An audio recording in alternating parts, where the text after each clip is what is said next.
Little Jack's Party, written by Bob Graham, read to you by Miss Keating. "Happy birthday, Jack!" his mum called.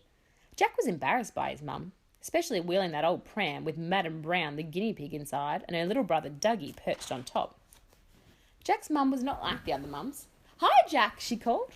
Jack pretended not to hear. He made a neat little sidestep around Mum's kisses and turned it into a game of football with his friend Sam. Sam was coming home with Jack this afternoon for Jack's birthday tea. Just the two of them, not counting Dougie and Madame Brown.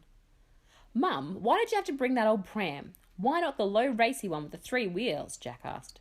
"Because Madame Brown's cage won't fit, and you'd know Dougie won't come without her," replied Mum. Jack did know, really. "Nice of you to come home for Jack's birthday, Sam," said Mum. "Thanks, Mrs. Bell," replied Sam. "I've got a little party all ready, but first we're going to stop by Paradise Gardens," said Mum. In the shopping centre, Mum took them to have their photos taken. "Just to remember your special afternoon," she said. A blind rolled down behind them. "I was just like you're in the countryside," Mum laughed. The camera flashed and she brought 2 prints. "Sam's mum and dad have a digital camera so you can see your own pictures on the computer," said Jack. Mum put the photos safely away behind Madame Brown's cage. In the video games parlour right opposite, Jack and Sam played green slime too. "You 2 boys look really serious," said Mum. "Only your thumbs are happy and dancing," and she laughed. Then Mum played a game with Dougie. His little fat finger poked at the buttons at all the wrong times, but each time he outran the slime. "It's a miracle!" Mum laughed again and kissed his finger. "Your mum laughs a lot," whispered Sam. On the way home, Mum said, "Jack, didn't you go to Sam's for the party last year?" "Yes, he's got a massive house." Jack kicked a stone. "And there were lots of kids there, and a cool magician, and a quest treasure hunt. Oh, and there was a DJ too, and we all had 1 mini radios." "I bet they didn't play I Spy," said Mum. "Oh, Mum," replied Jack. But Mum continued, "I spy with my little eye." "Mum, Dougie can't spell," said Jack. "Something beginning with green." And she looked right at the weed growing through the crack in the path. Then she looked at Dougie. "Bix!" yelled Dougie. "What's a bix?" said Sam. "He means bricks," said Mum. "He can't say his R's yet. And bricks are red. He doesn't get it," said Jack. Dougie's bottom lip jutted out. "Well, he can sure beat the green slime," said Mum. "And you 2 with your tricky little thumbs got slimed." They rounded the last corner. "Well, here we are, and it's something beginning with H," said Mum. "Home!" everyone yelled. Everyone except Dougie and Madame Brown. On the balcony, held up by pegs on the washing line, was a poster. "Happy birthday, Jack." "Your dad won't be home yet." Mum put the key in the lock, but then stopped. "Do you want to play the grub-blies?" "No, Mum, that's a silly game." Jack scrubbed at a spot with his toe. "What's the grub-blies?" asked Sam. "Nothing," replied Jack. "Well, it has to be something," his friend said impatiently. It's for little kids." "Let's play it with Dougie then," said Sam. Dougie brightened up. Jack worked on his spot a little more, then said, "Well, it was a game when I was young. And I would say to Jack," Mum continued, "Jack, if you don't get your pyjamas on by the time I count to 10, the grub-blies will get you."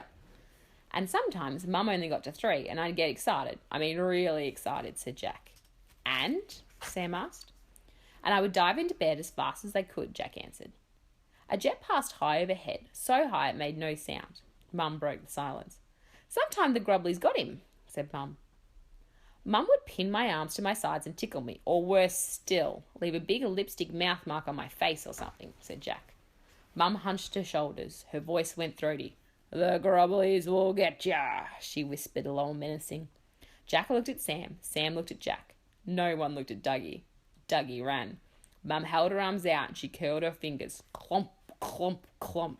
She came slowly forward. "Mum, don't be—" "Mum, no," said Jack, but the boots kept coming. Sam laughed nervously. Then he turned, his sneakers squealing on the concrete, and he was gone, with Jack close behind. Dougie was way out in front, running as fast as his little legs could take him. Clomp, clomp, clomp. Mum's boots came closer and closer. The last turns into shrieks of excitement, and as the boys passed Dougie, his lips started to quiver.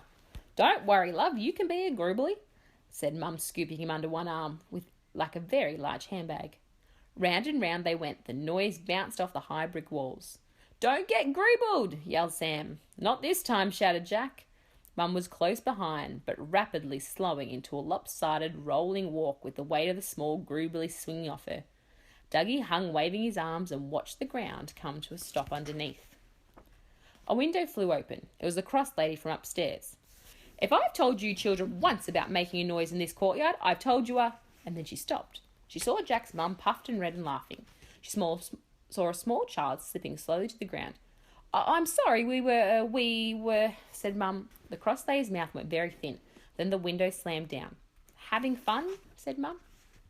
As they climbed the stairs, Sam said, "That was more fun than a quest treasure hunt." "I guess it was," Jack replied. "Bix," said Dougie, and pointed to the wall. "See, he does get it," said Sam. "But Dougie, they're red, not green." "Perhaps we should start Jack's little party," Mum said, and once more put the key in the door. On the table there were 3 chocolate frogs in ponds of green jelly. 2 had their heads bitten off already by Dougie. There were hot sausage rolls and a fat snowman, a green marshmallow snail, a chocolate seal, a blue meringue bird, and some apple for Madame Brown. There was also a plate of peanut butter sandwiches, which probably no one would eat. Dad came home at the end of the party. He kissed Mum, then he kissed Dougie, then he tried to kiss Jack. For a second time that day, Jack ducked. Dad made a pretend punch like dads sometimes do. "Having a good birthday, Jack?" he said. "Okay," replied Jack. There was nothing left to eat, so Dad had the peanut butter sandwiches. "I remember you, Sam," said Dad. "You had the party on the hill with the magician," he added. "And he had a huge birthday cake," said Jack, "especially from the shop, with a big windmill on top and sails that turned, all made out of little coloured Smarties," he said. "Well, speaking of cakes, I've got something to finish with," said Mum. She went to the kitchen. Dougie slurped the last of his red drink. Dad blew a whizzer, which quickly uncurled and stopped just short of the guinea pig. "You're frightening Madame Brown," said Jack. "Sorry," replied Dad. Then Mum returned with the cake. "I made it myself," said Mum. "It's a bit lopsided." It was a great white shark with a wide open red mouth. It burst through a sea of grey icing, some of which was still dripping from the plate. "Awesome!" yelled Sam. "Teeth and everything." "Well, thank you, Sam," replied Mum, and shook some icing from her hair. A candle perched right on top of the shark's nose. Jack had just blown it out when a knock came at the door. It was Sam's mum, but she had got 2 phone calls before she could talk. "Sorry, busy," she said. "Mum, did you bring the present?" asked Sam. No, Sam, I'm sorry." "Oh, Mum," said Sam. "Well, it was a new game on PlayStation," he said. "Tank Trap 3. Well, next time at your house we can play it there," said Jack. Then Sam's mum said, "Thank Jack's mums for having you, Samuel." "Thank you," said Sam. "It was a pleasure, Sam. Come again," said Jack's mum. She handed him the photo and the envelope and a huge piece of shark to take home, and said, "There are nice chunks of icing in there, Sam." "Thank you, must fly," said Sam's mum, and just before Sam was whisked away, he leant close to Jack and said, "I think your mum's great." And Jack said, "Yes, she is."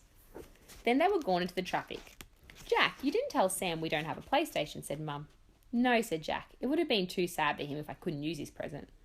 There was silence. Then Jack said, "Mum, at least you don't say thank you when we're leaving parties." "I'm sure you would say it all by yourself, Jack," she answered. That night, when Madame Brown kept Dougie company in his cot, Jack read a note pinned to his bedroom door. "If you don't get to bed by the time you count to 10, the grub-blies will get you." Jack thought he was too old for this sort of thing, but he made it in time, clothes and all. And he got a big kiss mark anyway, right in the middle of his forehead.